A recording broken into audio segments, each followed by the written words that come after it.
Hello, everyone, and welcome to the show. I'm your host, Leanne Hughes. When I started this podcast, I had many people ask me how I would continue to get incredible guests on the show. But if you've been listening to the show for some time, you can hear the range, the diversity, the list of facilitators around the world who are bringing their all to make their workshops terrific and memorable. And today's guest is, he is leading the charge on this in stamping out boring workshops and being more effective. I was lucky enough to interview Tim Ferguson, today's guest, before I went overseas. And I'm so thankful that I did because he gave me a lot of really cool strategies for getting the best out of your audience. He absolutely role models everything that I appreciate in facilitators. Like I said, he puts his audience first. He prepares thoroughly, he communicates brilliantly and simply, and he has a passion for learning and making sure all of the experiences that he delivers hits the mark. In this episode, we talk about the influence of theatre school on Tim's career in communications, how he now lives in Europe running a global company, and guess what? He didn't plan for that to happen. How he reframes corporate events and experiences. I think, as many of you know, most of the time our participants walk in because they have been told they have to attend our workshops and events. Well, Tim asks an important question.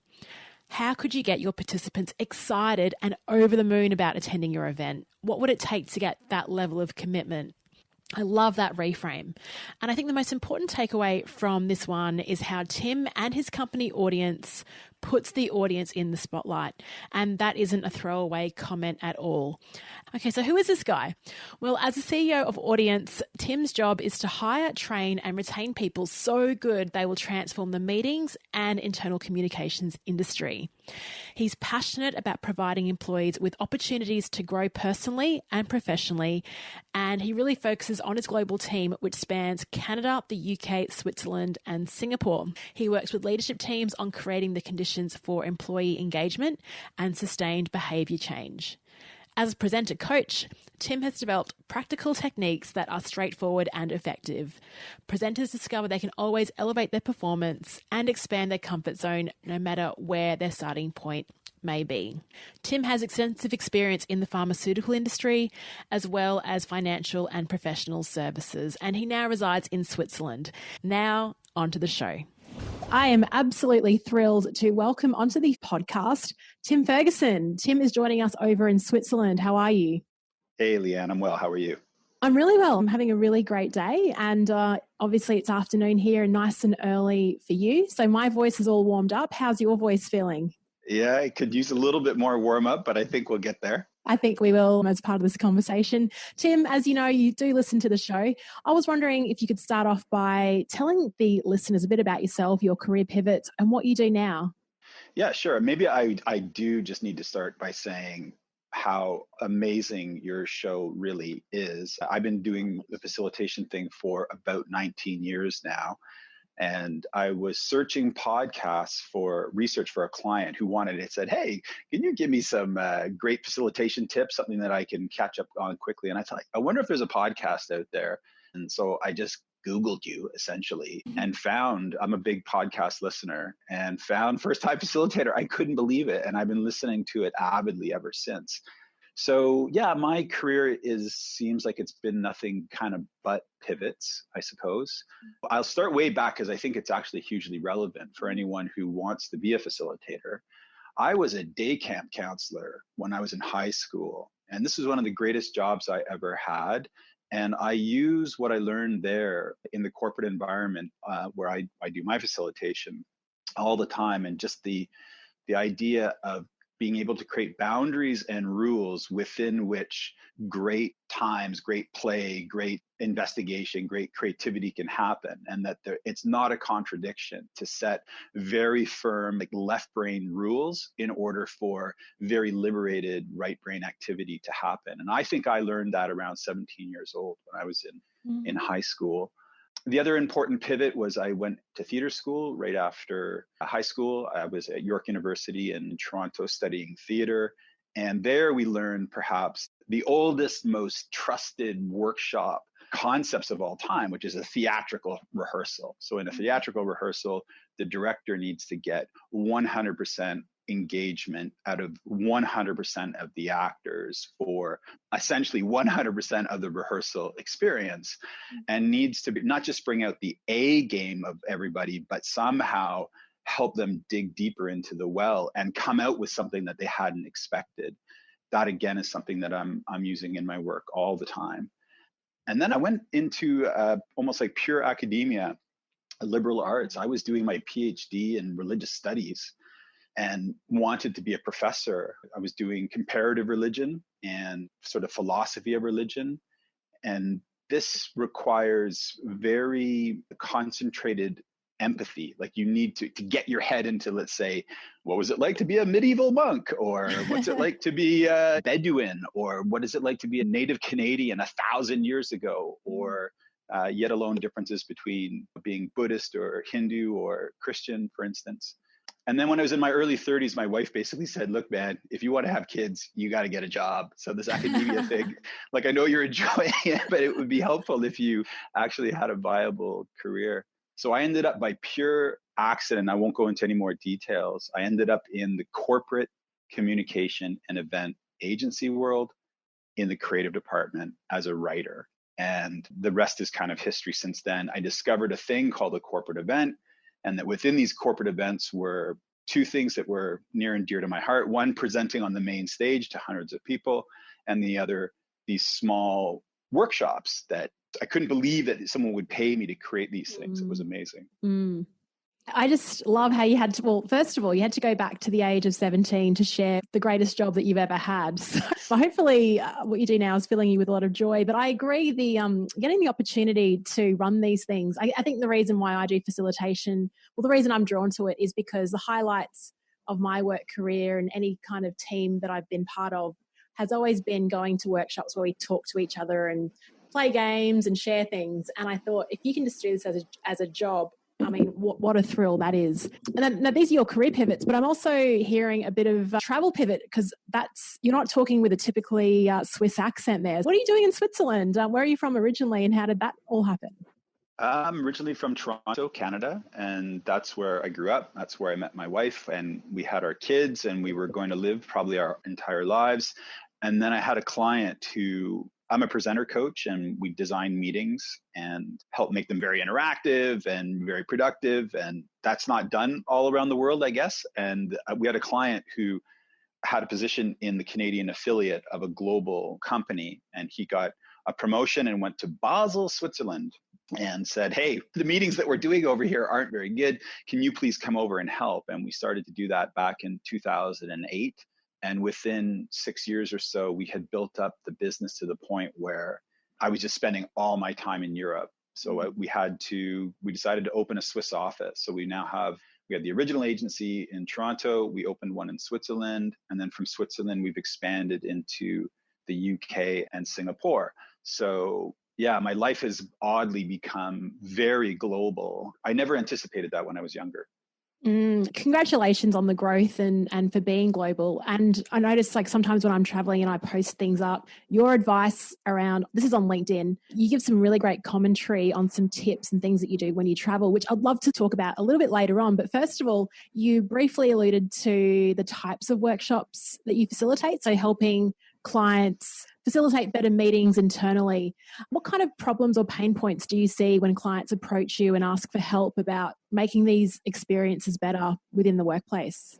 It's a very wide range. So it goes from anything from, let's say, an annual meeting that the client is going to do, whether they need to do it or not, and they want to make the program as interesting as possible.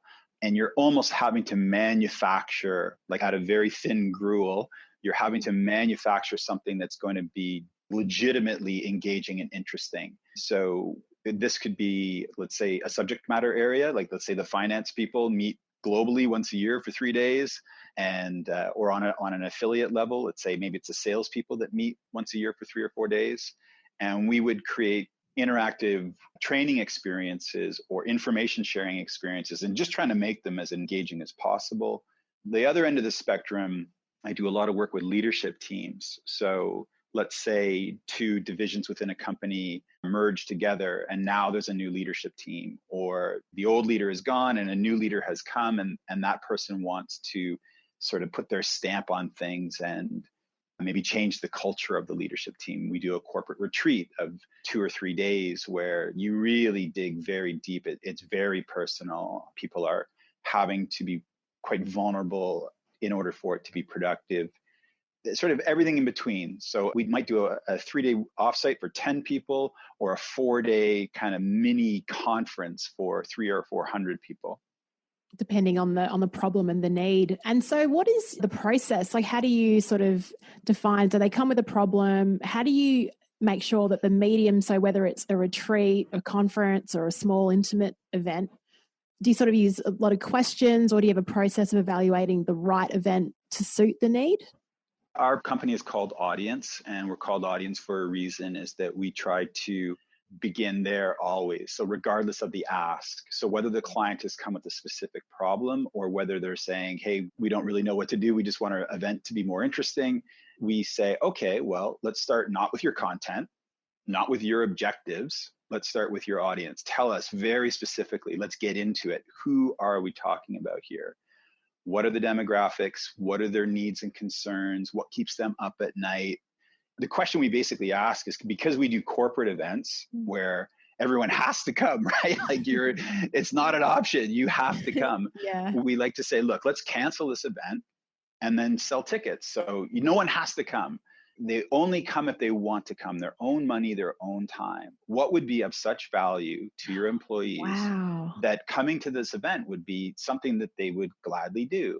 The example I use is a personal trainer. If you want to get in shape, you will hire a personal trainer to basically torture you. Mm-hmm. So, the next thing you know, it's Saturday morning, you're at the gym and this person's making you do burpees and you feel like you're going to die and you've paid for this. Like you want this, that's what we call a what's in it for me with them. And it's strong enough. So we help the clients think through, and we might do surveys or focus groups, do research to make sure we are clear on what would these people love to experience, and then we go to the objectives of the client. And there, what we're trying to distinguish between is the event objective versus the long-term objective with that audience.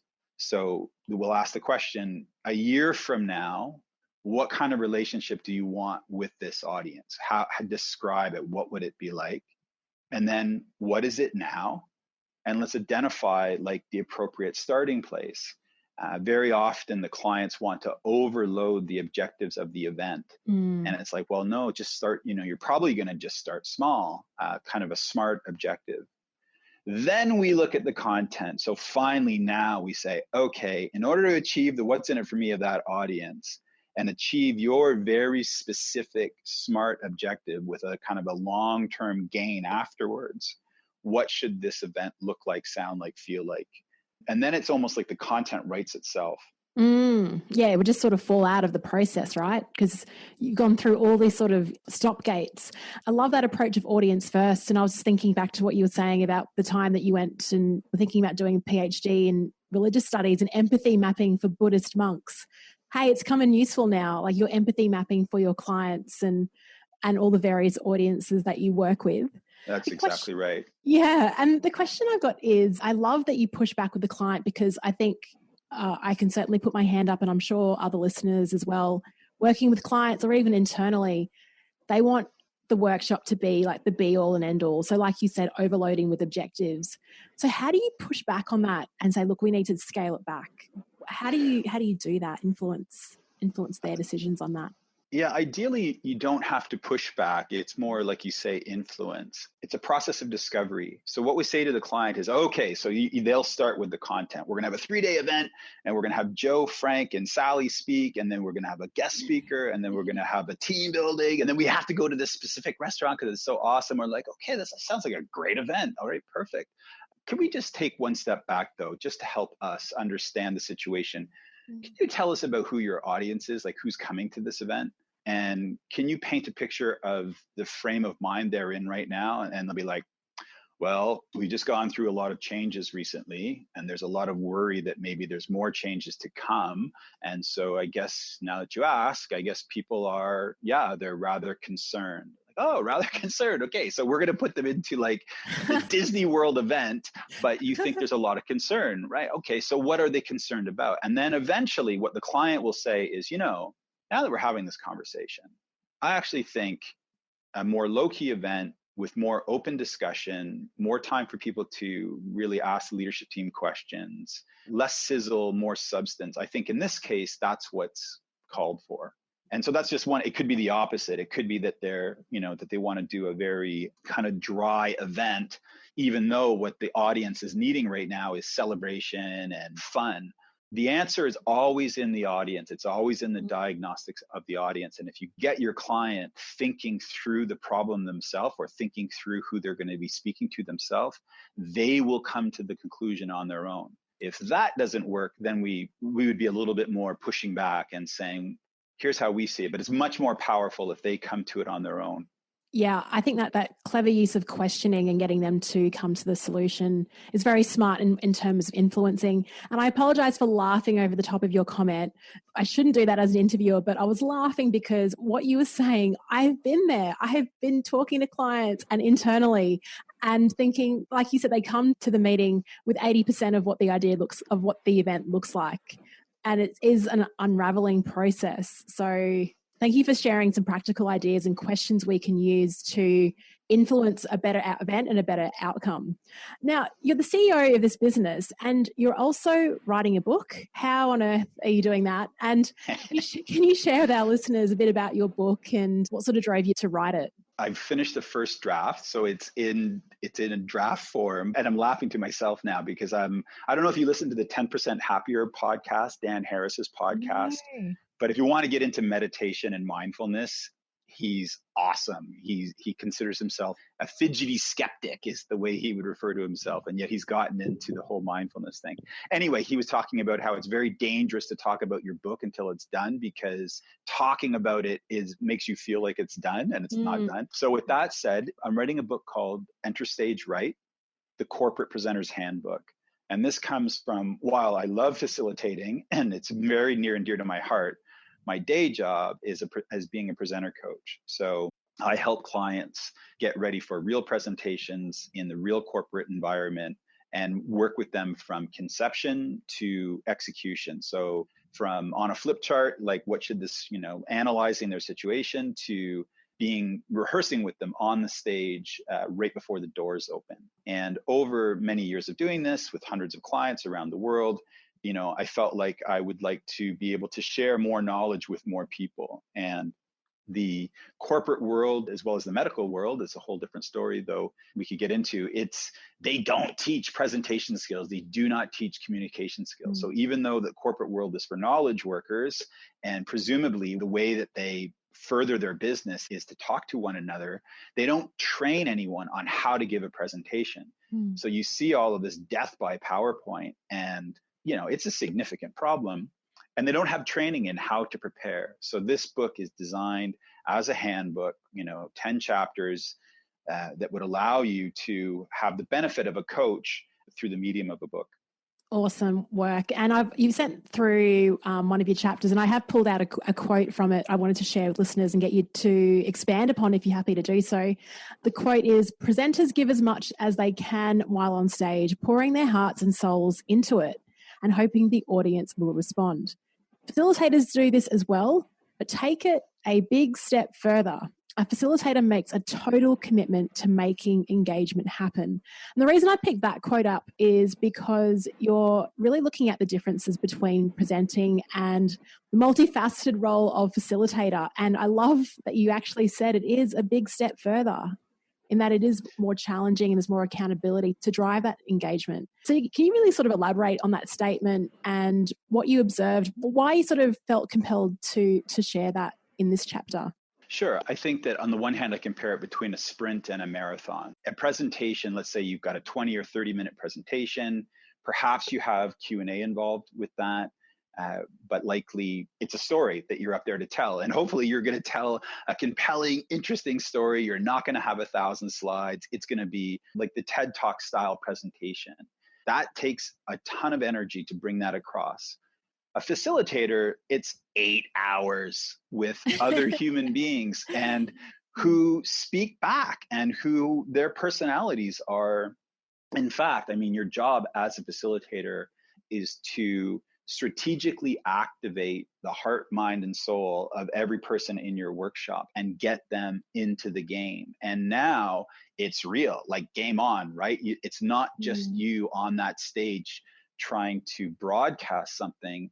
You are needing to listen to, interpret, manage, deal with, encourage, sometimes love, sometimes tough love your participants for them to get to a place that you're doing the workshop because something difficult needs to be accomplished. So you can't be a passive facilitator, or you can't hold back even an inch, I think, and still be successful. So it's partly that. It's on the one hand, it's sheer endurance. And it's also, I think that the idea would be, so if you went out there and really gave it your all as a presenter and you didn't hit the mark fully, I think people would say, hey, you gave it your all, you know? As a facilitator, I don't think that we, at the end of the day, if we did not capture our participants, if we don't have them high-fiving us at the end of the day and saying that was just fantastic, I think we all feel horrible about it. I think we remember those for months and years to come, the ones that got away, you know? Yeah. And love that analogy of facilitation is a marathon versus a sprint, and talking about the endurance of it, just and simply, and even in terms of the hours versus a keynote speech, it's 8 times the level of commitment and energy and focus and all of it that you talk about. So those moments, yeah, like you said, we all face them. If people aren't high-fiving and bouncing off the walls, we kind of feel like we've let them down, or let ourselves down. How do you cope with that if it does happen? Well, not to avoid the question, I mean, the first thing is prevention, and you do everything in your power, really making sure you understand deeply who's going to be in the room. You get as much context around what's going on in their lives as possible. You really sense check. So for instance, I'm asked to do a workshop in December, and given the workload of the people involved, we were joking, it's called an offsite. And I was doing like a briefing meeting the other day about it. And one of the people I was talking to, she said, what I really need is an on-site. I need like 6 months on-site at my job. I've been traveling too much. So you need to really honestly ask yourself, is this the right time? Is this the right amount of time? If these people are going to give an entire day, does that make sense right now? How do I make it as fit for purpose as possible? How do I make the workshop work harder? Like, how do we make sure that it accomplishes almost like a miraculous number of outcomes and outputs? So that's step one. And you show up energized and your game is on. If you have any, that's why I got into the meditation thing, is if you come into the room the least bit irritated or frustrated or distracted, you're not going to be successful. You yourself need to be like the island of calm in the middle of it all. So prevention, and if you do all that right, you reduce negative outcomes drastically. When they do happen, so let's say you're doing your check-in in the morning and someone puts their hand up and says, you know what, I really wonder why we're here. This is just a big waste of time. Or, hey, I see you've got all these arts and crafts materials, and I'm sure that's really fun where you come from, but this is not kindergarten and we are not children. So can we please just get to the point of all of this? Like I've had, these are real life experiences I've had. And I think that you need to take a very, very deep breath and step back. You must not get defensive on the one hand, and you must not give up your authority on the other. I think it was on one of your recent interviews, person talked about, I think it was gracious authority, a phrase like this. So you need to, on the one hand, say, hey, you know what? I fully hear you. I understand where you're coming from. I'd like to know if anyone else is feeling the same way. Let's get into it. There's a moment, especially in the more leadership level retreats, where there's a moment where the workshop gets real. And that's what I'm always looking for. The elephant in the room comes out, and now we're speaking as real, authentic human beings. And you hear that. And my reaction more and more is like, this is gold, right? This is what we need to hear. So I'm sensing a lot of frustration in you. I'm sensing that you're feeling this is a big waste of time. It sounds like this is not the first waste of time you've experienced in the last few months. Tell me more about it. And then out it comes. And if I've done the right pre-work with my client, they've got my back. They know that, yeah, this is why we're doing it. And if we have to throw the entire agenda out the window, we do it, like gone, bang. Let's deal with the real issues. But then what happens is you have your back pocket methodologies that you, so for instance, 1, 2, 4, all, where you have people silent write for 1 minute, then they talk in a pair for 2 minutes, then they talk in a four for 4 minutes, and then you pass the mic, as it were, from each group of 4. So a methodology like that. So individual writing, introverted, reflective, private thoughts, can gather my thoughts. One-on-one talking with a partner, also more on the introverted end of the scale, and yet the energy in the room comes very, very high. I feel listened to and validated. I listen to someone else, discover that there's another perspective. Then the 4, now we're standing. Now I'm hearing multiple perspectives. And hey, you know what? Not everyone feels the way I do. And hey, actually, I kind of like the sound of the way that person sounds.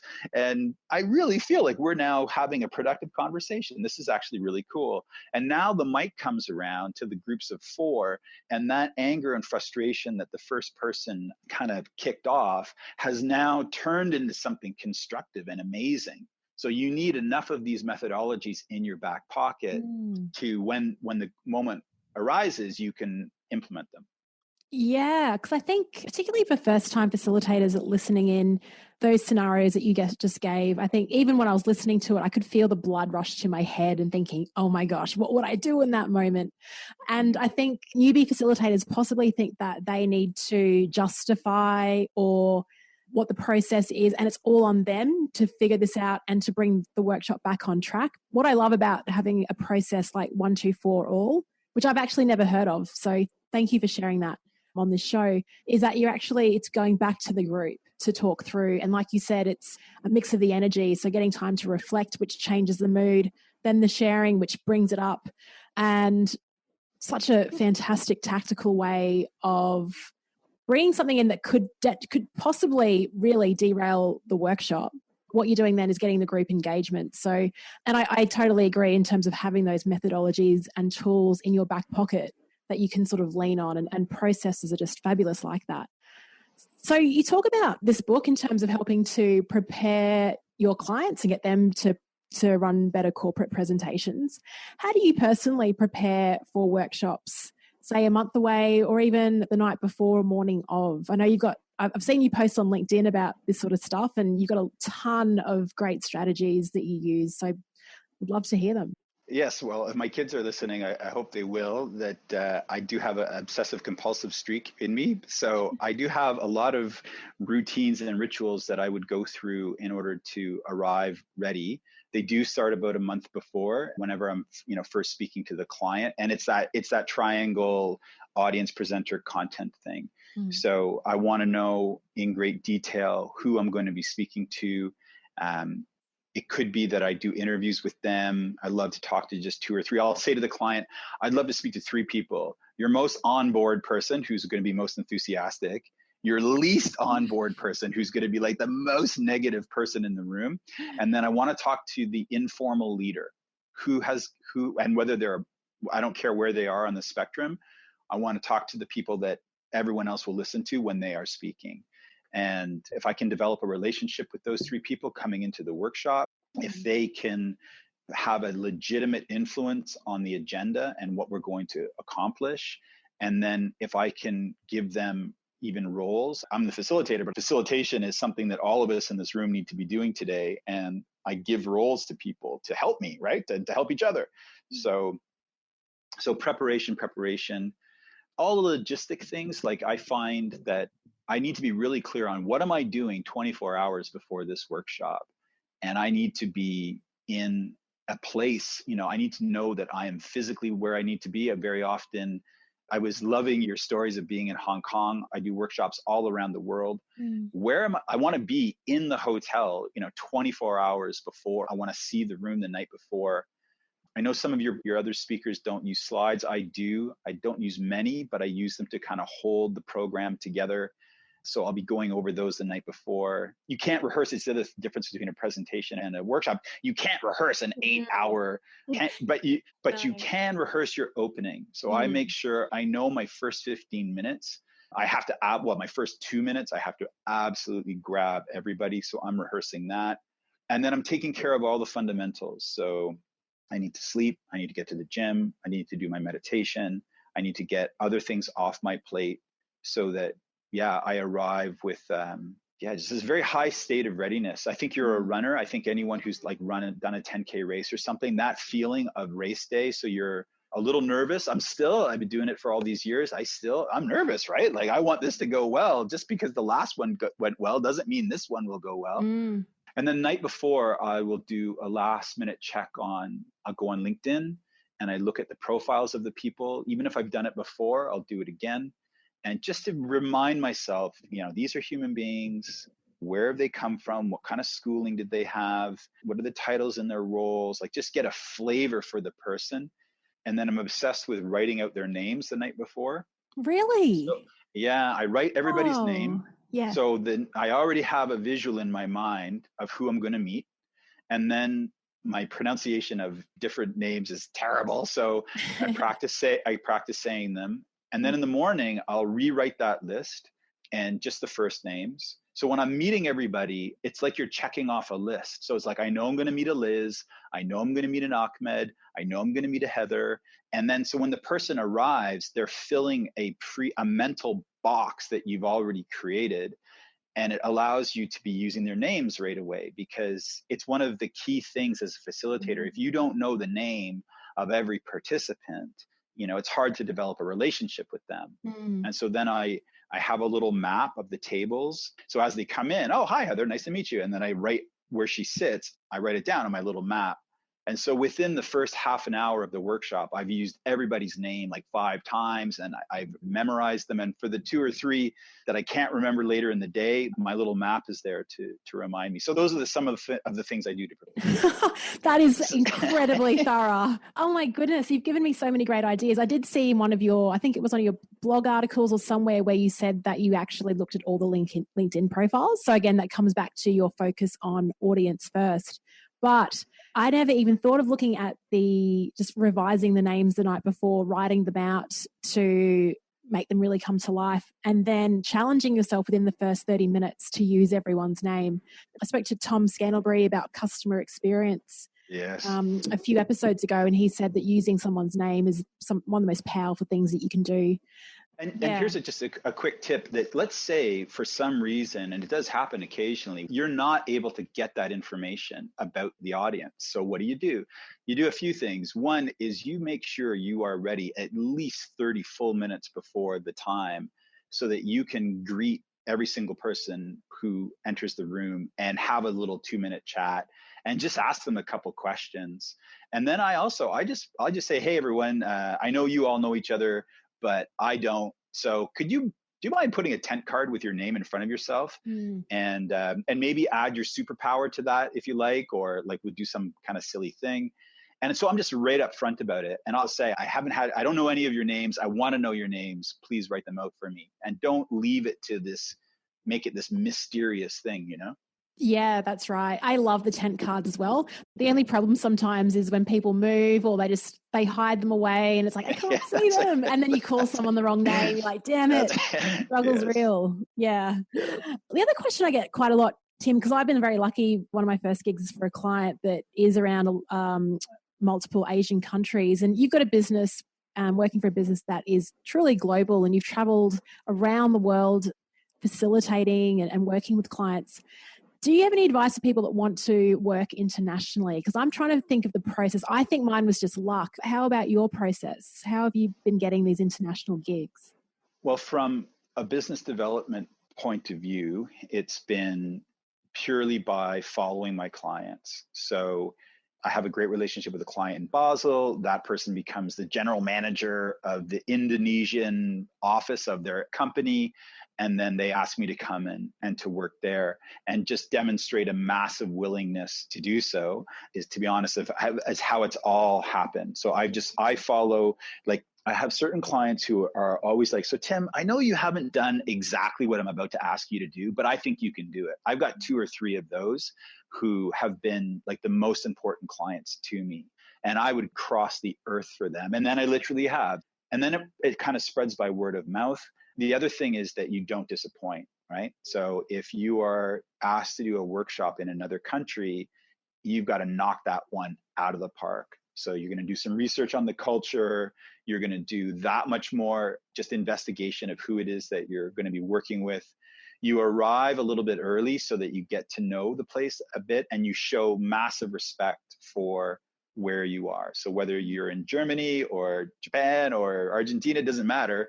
The people who are from that place, have pride in their home country and their home culture. And so you need to wow them with your curiosity and your learning and your willingness to be a student. And I always see myself that way. I'm always like, okay, if I'm here in your country, I'm a student, and I'm obviously here as a teacher. I'm here to share something. I'm a facilitator or a coach, but I'm also here to learn from you. And then they love you, and then the word spreads. So for me, it's all been about word of mouth. Yeah, I think you're right. And relationships, it sounds like as well, and just building up that trust by just over delivering every single time. If I'm to sort of reflect on the gigs that I've got, it's through relationships. And that question that you pulled out as well, it's like, hey, Tim, we know you don't do this, but we trust that you could do it. So it's just building up that sort of brand equity and maintaining relationships. And it's not really a secret, but actually executing it and investing, it takes a bit of time and effort. So thank you for sharing that. Now, if you were thinking back to your days as a first-time facilitator, or even the clients that you work with that are now making that step to delivering workshops and effective meetings, what advice would you give to someone starting out? Well, I think that, so in addition to everything about that we've been talking about so far, I guess new things I would say is, one is your body language is something you need to pay a massive amount of attention to as a facilitator. So you need to have presence. You need to demonstrate courage. You need to come across as very confident, not arrogant by any means, but you do need to say, hey, you need to take up some space. And I think a lot of people who get into facilitation may have done so. They're often very cerebral, almost like, I think a lot of us in facilitation, we're kind of nerdy, right? Like we love the idea of cool interactivity and activities and coming up with great ideas. And we just love all the things that a workshop is supposed to accomplish. And then we forget that, especially I work in the corporate world, where the level of cynicism coming into a workshop can be massively high, because they've been to too many of them, and too many of them have been low quality. That in those first 2 minutes, you need to own that room. So this is where the relationship between presenting and facilitating, and I would add, there's others, but I would add moderating for this discussion. A facilitator is going to be aided greatly with some strong presentation skills. So that first 2 minutes, what is your story? What is your message? How are you going to describe the purpose of this workshop? How are you going to introduce yourself? And how is your body language going to say, hey, everyone, this is going to be awesome. I am going to make sure this is great. You are going to be involved. A great presenter coach in Canada called Mark Bowden. He's got a book called Winning Body Language, and many others since. You find him on LinkedIn. You find him on, he's got a TED Talk. Anyway, go to him for the basics. But you can, without saying a word, your body can communicate all of that. And your body should be able to communicate all of that. So I would say work on your presentation skills. The other would be work on your listening skills. So what is the quality of your listening? And are you listening for what's not being said? Are you curious enough to make sure that the introverted person in the room doesn't say anything in your opening dialogue or seems reticent, that they're going to be heard? So are you a very active and empathetic listener? And I think if you get those two things right, and you're genuine about it, people will go with you on the journey you've planned for them. They'll see that your heart is in the right place. They'll see the intention that you're coming to the workshop with, and they'll go with you on the journey. But you need to establish that kind of generous authority off the top.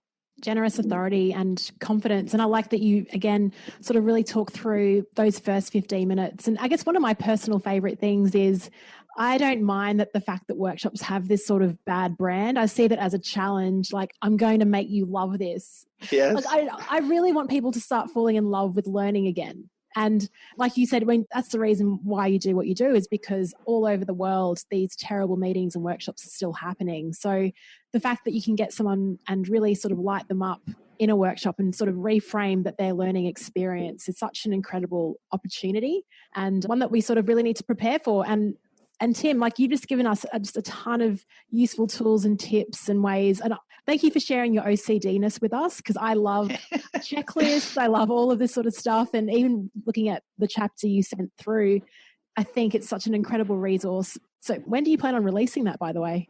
Well, I'm actually working with a second kind of editor who's giving it a read right now. And I have to determine, I think I'm going to go down the self-publishing route and just need to get some time in the calendar to focus on it. And now that I'm making the promise to all of your listeners that I will finish the book in the next year, let's say, I've got to get it done. And I just have to say, Leanne, that you have also set the bar for me on that. And the way you've made your career pivot and created this show, which I really think is a landmark show. I was joking to you that I think it should be called the 1,000th time facilitator, because it's just as useful to us who have done this many, many times. It's very validating. I've learned so much. And that you're just the sense that if you've got content, you need to put it out into the world. And so I take you as quite a leading example of what I should be doing, which is sharing more of what I've learned with my colleagues, facilitator colleagues around the world. Oh, thank you so much. And I do appreciate that feedback. And also, I don't know if I said to you over LinkedIn, because you messaged me on there. And when you record these podcasts, so you can't see us, but Tim and I are just talking over a Zoom call, just in our homes. And it's just two people talking, and we're just sharing it with the world. And you don't really recognize the power of that until people sort of reach out and tell you how the show or a guest has made an impact on them. So thank you for sharing that feedback, and also for connecting on LinkedIn. And I'm so glad we've had the opportunity to chat now, because you definitely need to get your thoughts out to the world. I think the way that you sort of look at your process, simplify what you do, and make it really practical is something that we're all going to buy into. So I'll put a little reminder in my calendar to check in maybe at 9 or 10 months to see how the book is going, and we'll have to promote it to our listeners. If listeners would love to connect with you and tell you how much they got out of this conversation, how can they do that, Tim? Well, the best way is probably LinkedIn, Tim Ferguson on LinkedIn, or you can email me at tim.ferguson@audienceinc.ca, or check out our website, audienceinc.ca. From our Canadian roots. If you do audience.co.uk, you find us as well. And then I'm not on Twitter, I'm not on Facebook, and I'm not on Instagram. I feel like the old fogey for that. I've never quite figured out the social media things, but I'm big on LinkedIn. I love it, and easy to find there. Fantastic. And we'll link to that in the show notes. And I noticed you went on Instagram today. I was trying to tag you in a podcast post, but all good. We will share the love on LinkedIn, where we will find you. And Tim, thank you so much for waking up early. Thank you for being on the show. Thanks for all the work that you're putting out there. And I do recommend reaching out to Tim on LinkedIn, because he has some amazing commentary on there too that's worth following. So thanks again, Tim. It's great to have you on the show. Thank you, Leanne, very, very much. You have a great day. Same to you.